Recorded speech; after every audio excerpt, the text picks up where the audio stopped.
On a personal level, and I started with a personal level, so I'll end with a personal level, Du Bois, I think, is always an example to me of a tremendous intellectual who thinks, has a broad vision of the world.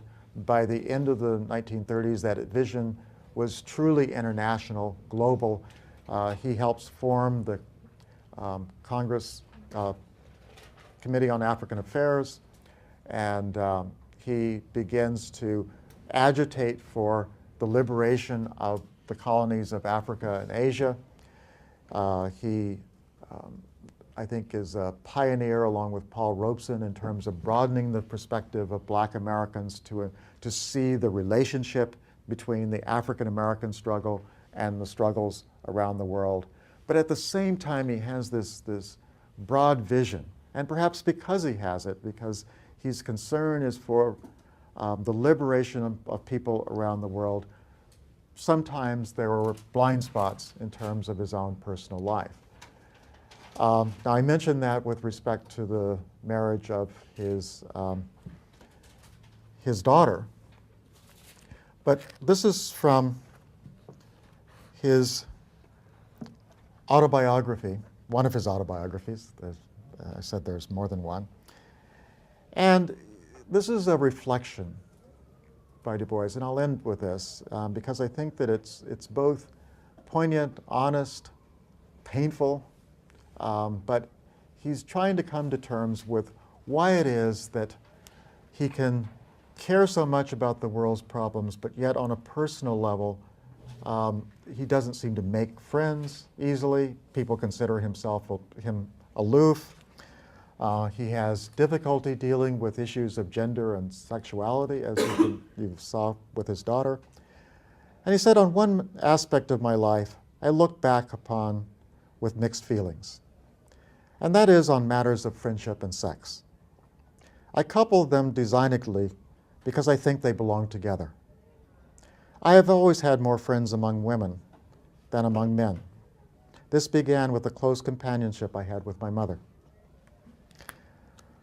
I drank no alcoholic beverages until I went to Germany, and there I drank light beer and Rhine wine.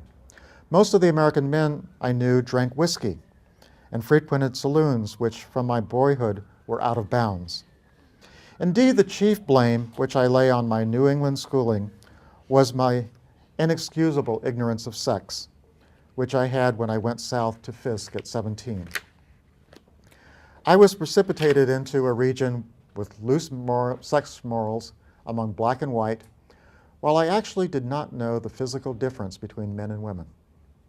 At first, my fellows jeered in disbelief, and then became sorry, and made many offers to guide my abysmal ignorance. This built for me inexcusable and startling temptations. I began to turn one of the most beautiful of Earth's experiences into a thing of temptation and horror. I fought and feared amid what should have been a climax of true living.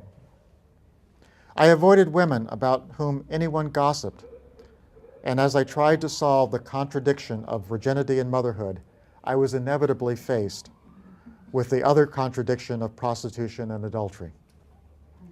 In my hometown, sex was deliberately excluded from talk, and if possible, from thought.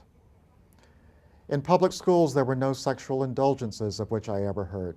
We talked of girls, looked at their legs, and there were rare kissing of the most unsatisfactory sort. We teased about sweethearts, but quite innocently. Then I went away to Fisk, in East Tennessee. I was literally raped by the unhappy wife who was my landlady. From that time through my college course at Harvard and my study in Europe, I went through a desperately recurring fight to keep the sex instinct in control. A brief trial with prostitution in Paris affronted my sense of decency. I lived more or less regularly with a shop girl in Berlin, but felt ashamed.